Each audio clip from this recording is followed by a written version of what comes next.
Seorang pengendara motor tanpa plat nomor yang menerobos razia dan menyerang polisi dengan senjata tajam di depan Mapolres Bengkulu Tengah ditetapkan sebagai tersangka usai ditangkap polisi pada Senin, 14 Juli 2025. Kasat Reskrim Polres Bengkulu Tengah, AKP Junairi, menyebut pelaku berinisial SA, 31, warga Kelurahan Panorama, Kota Bengkulu.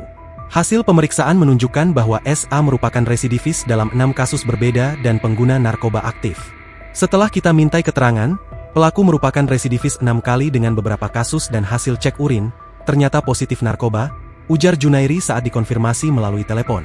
Selain positif narkoba, SA juga diketahui berada dalam pengaruh minuman keras saat ditangkap.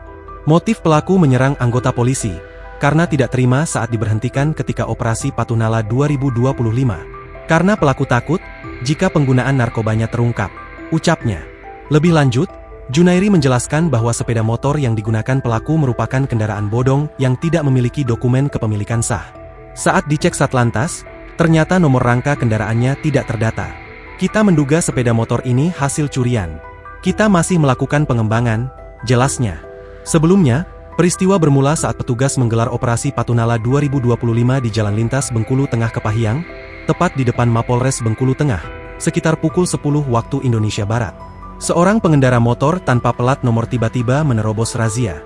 Pelaku lalu mengeluarkan senjata tajam dari pinggangnya dan mencoba menyerang petugas yang berjaga. Polisi memberikan tembakan peringatan ke udara, namun pelaku kabur ke area perkebunan warga.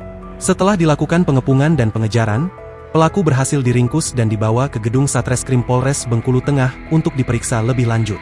Saat ini SA masih ditahan di Mapolres Bengkulu Tengah untuk mempertanggungjawabkan perbuatannya.